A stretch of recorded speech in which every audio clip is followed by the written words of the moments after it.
this is Paul at Dream Guitars, and this is a great guitar from Michael Baranik. I've known Michael for years. I'm another one of the guys that, you hear me say that a lot, but it's true. I travel at all these shows so I can meet and stay in touch with these builders and get to know them really well. And besides playing their guitars at the shows, we also hang out a bunch. We'll do meals together and get to really know each other. There's always parties where people bring guitars and we all sort of pass the guitars around and talk about them. So that's where I get a lot of insight into what these individual makers are doing when they're on their own at the bench, right? You kind of get a sense for what their personality is, and it comes through in their instruments.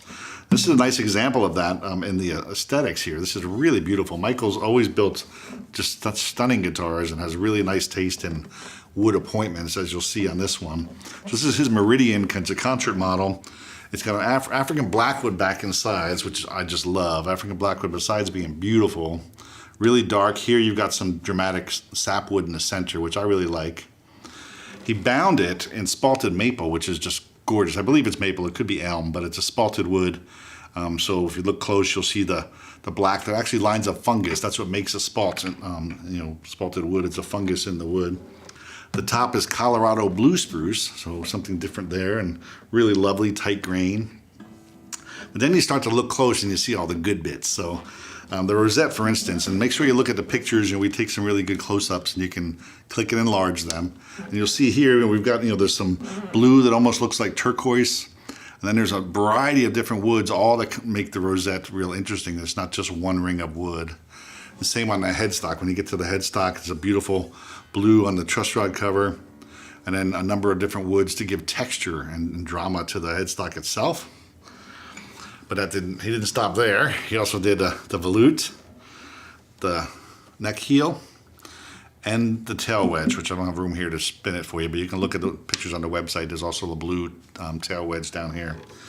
And the guitar plays perfect. It's got an adjustable neck, so there's a single bolt here, so you can adjust the action on the guitar, which is really wonderful for anybody who tours or just travels or happens to live, where the weather is a bit crazy, like in the mountains here where it tends to be pretty mild here, but our winters get real cold, at least up where I live at elevation. So my guitars tend to do this depending on the month of the year.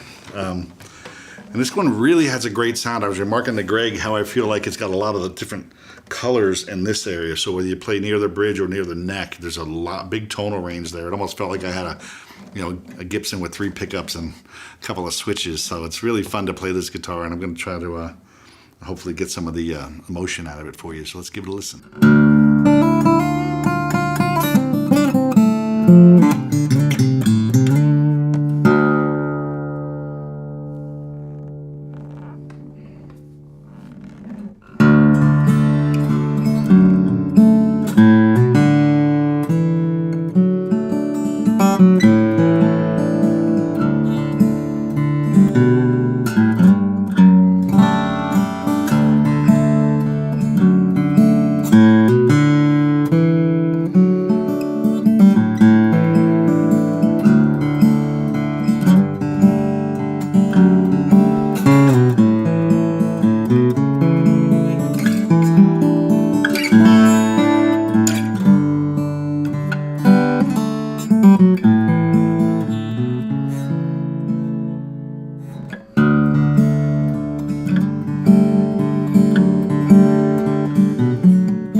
Thank you.